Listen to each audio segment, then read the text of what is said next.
All right. So Packer is a way for automating the way that you build an image. So it's pretty simple, but it's really powerful if you use it with certain workflows.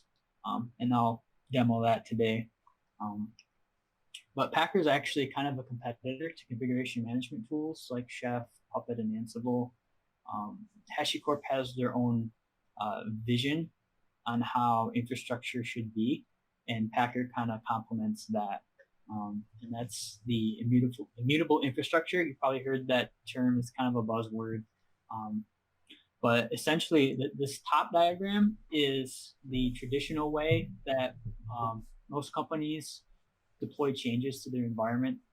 They have their server image, they provision their image into an instance, and then any change they make, they apply it on top of each change with Puppet or Chef or Ansible. Um, and some of the downsides for this is you have to have really good code coverage with your configuration management tool. Um, so like for your Windows server, you're not going to configure each and every setting in Puppet and enforce all those settings. You're just going to have the ones that are important to your company.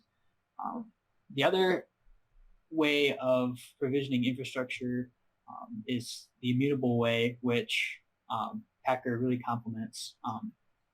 So here you have your server image, and then you provision your instance, and any change you need to make, you go back and you change the image and redeploy that server into the environment. So you don't have to have 100% code coverage on your change, because any sort of change you make is like rebuilding the server again. Just kind of like how containers work. It's like the exact same way. Um, so that's kind of HashiCorp's vision of how server infrastructure should be. It should follow more in the lines of like your containers with your Docker file. And Packer really allows you to do that. And one of the cons to having this sort of method with your server instances is your application architecture has to support it. So there's not really a clean way of doing this, going back on your old software and then kind of revamping it into this architecture.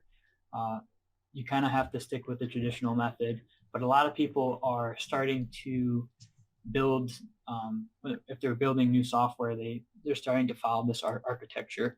And actually a survey came out, I'm going to pull it up, on Stack Overflow for 2020, and Chef and Puppet are now some of the most dreaded tools in DevOps of this year. So a lot of people are getting off of Chef and Puppet, and they're going towards more of the immutable tools like Chef, or not Chef, like Ansible and Terraform.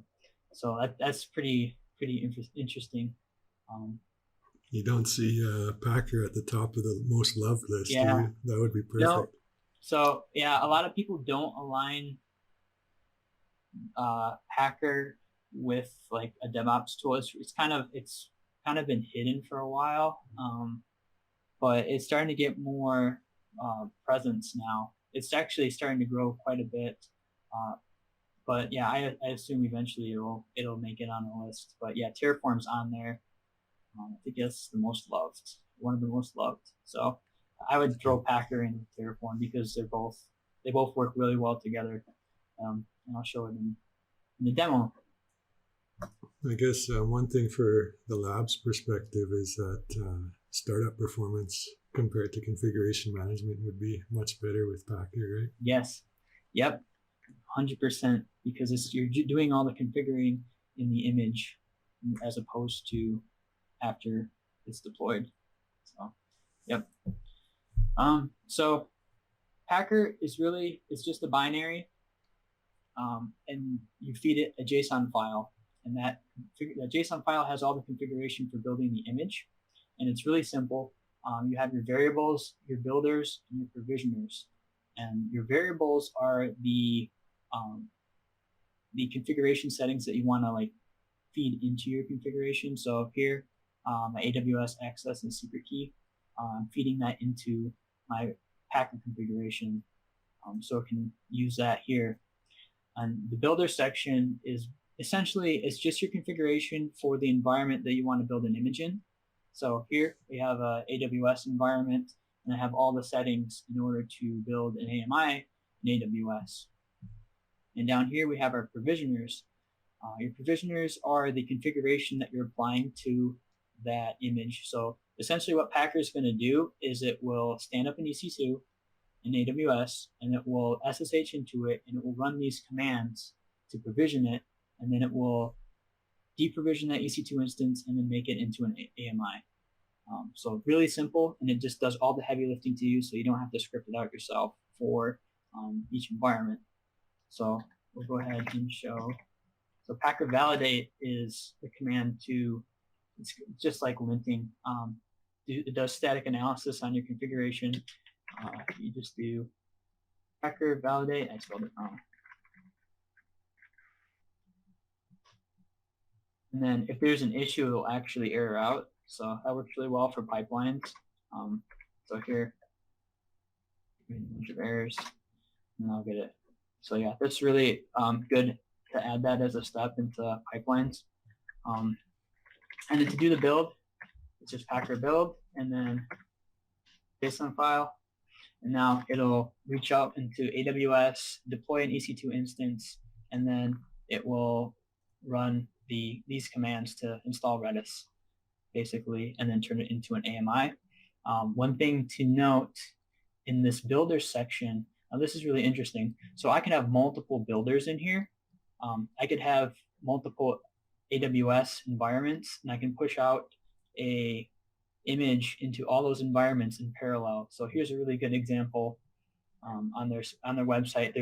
They're pushing out a image to AWS and DigitalOcean, and then it's the same provisioner that I'm using to install Redis on, and it will just do that in parallel when you run your Packer build. So you can manage one image in multiple environments with the same code, which is really, really powerful when you start getting into multi-cloud. Do you know if the one of the builders is like a Docker image? Yeah, I was going to show this. So builders, their documentation is really good. So these are all the builders that they have. There's a lot. This has grown a lot in the last year. Oracle, Hyper-V, VMware. I've used the VMware one. Yep, Docker. So yeah, they keep adding ones, and then you can create your own. There's people that have been doing that. So yeah, they have a lot of different environments that you can build stuff in, for sure. And does it always depend on SSH, or would it work for some Windows images? No. So there's different provisioners that you can use. Right now, I'm just using the shell provisioner to run shell commands through SSH.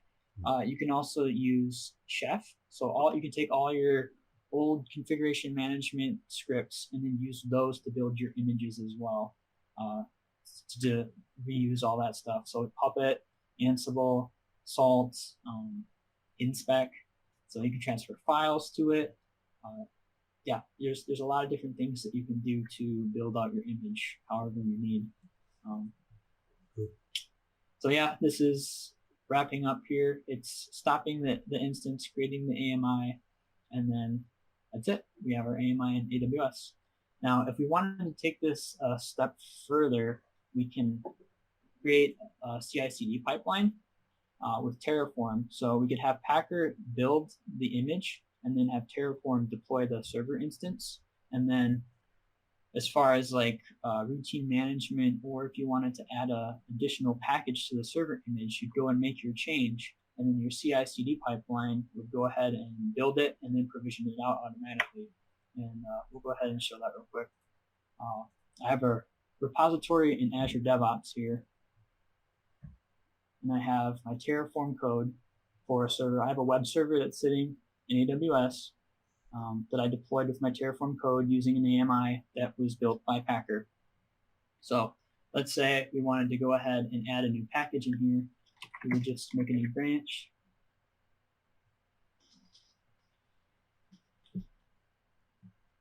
Let's add snap. So we would just modify our Packer configuration. Also, you can use a script. So I could have a script file within this images folder and just call that with the Packer configuration. That's kind of the way that I've always done it. So then I don't have to muddy up this configuration. I can make it clean and just manage my script for provisioning. So we'll change this to snapd.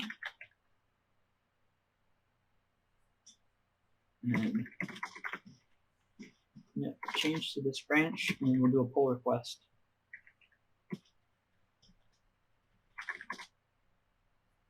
And this is a remote repository that's in Azure DevOps. Password. So my branch is in Azure DevOps now. And this is just like your standard workflow with doing a pull request. With my new change, just look through it.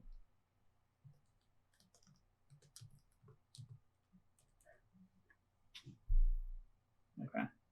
So now this pull request will trigger a pipeline build to start building out this image, and then it will redeploy the server with the new AMI image. So Terraform will look and see that that server exists and see that the AMI that server used is different than the new one, and it will destroy it and then reprovision it.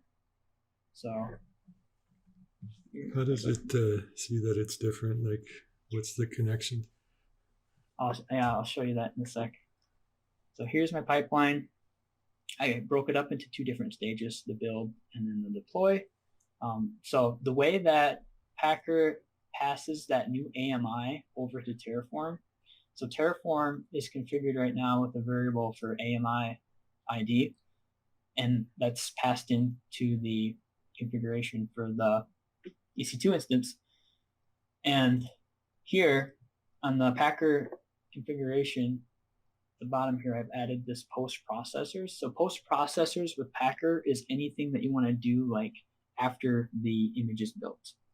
So here, all I'm doing is I'm using it's called the manifest post processor, and that creates a manifest JSON file with any sort of attributes of the image that it created.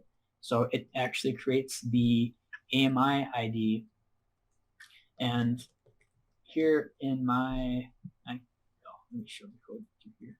So here, I'm grabbing that manifest JSON file before I run Terraform, and I'm saving that into a variable and then just passing it straight into the Terraform configuration through here.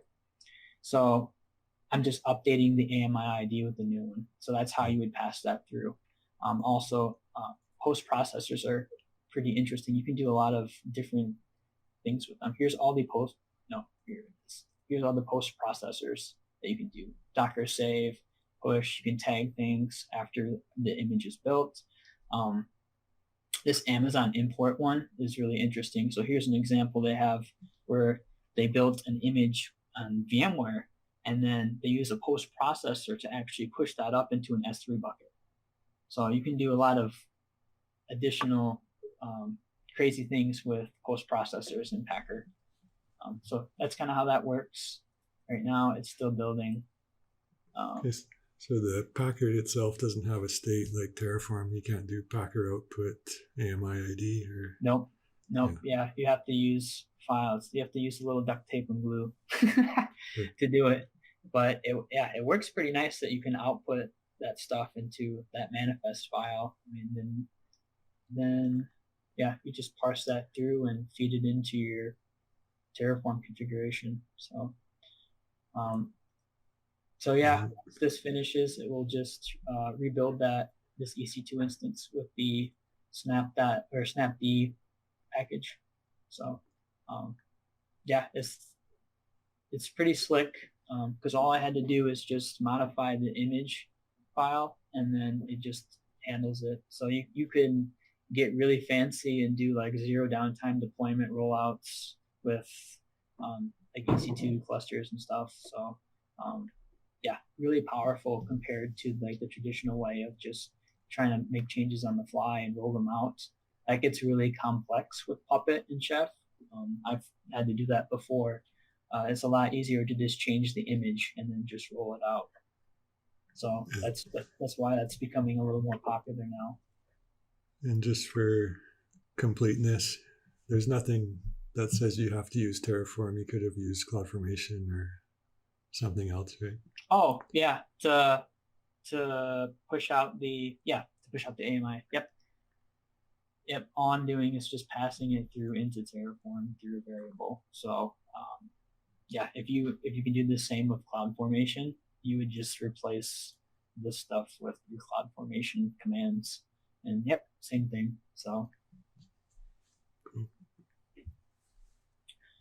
are there any questions at all?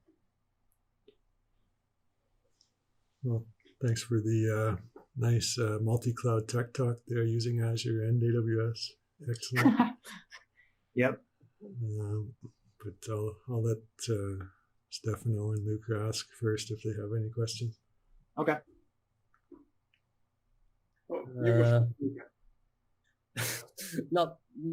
Nothing really important from my side. I'm wondering how we can integrate it and use it.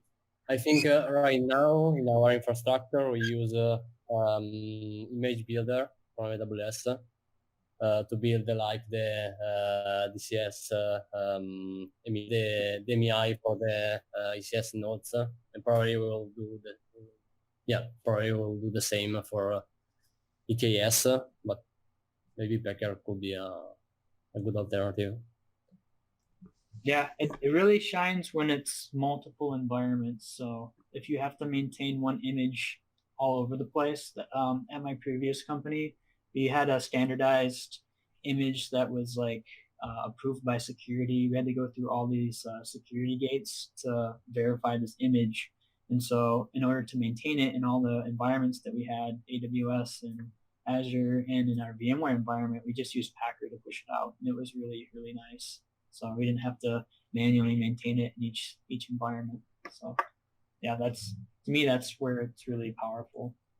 Yeah, I thought it was interesting that you can use Packer to make containers, because usually you'll think if you can make a container, you might prefer to do that versus a virtual machine image. But Packer can sort of handle both cases for when you can't actually use containers. And I think our EKS is a good example that we can't just run EKS using a container image. We have to have the AMI. You can also use TerraTest to do testing with Packer and like deploying a container. It's pretty interesting. So yeah, you can test your container builds. Ooh. Stefano? Well, what about performance? So is it faster than the default template managers such as CloudFormation or Cloud Deployment Manager for GCP? Did you find a comparison between them? I don't expect it to be much slower because it's just manipulating the APIs for each environment. I mean, I know for Azure, if you do it through the image builder, you're using the same APIs, so you're not going to see any difference there. Another thing to note is, so if wherever I'm doing my Packer build, like here, I'm SSHing into the VM, so there's network constraints that you have to be considerate about. And if you're doing any sort of like file transfers from like your Packer repository to that server, you got to account for that too. So I guess, yeah, it depends really what you're doing. Okay, thanks. And what about the usage with the programming languages? Does Packer provides you a kind of SDK to be used with the Python node or with other programming languages, or it only provides you the package for shell, PowerShell, and so you can make your own custom extension. It's all written in Go though. There's no other languages. Where was it? Extending Packer. So they have a way to make your own little plugins for, like, if someone's developing some application and they want to have their users to be able to use Packer with it, they can make their own builders for it.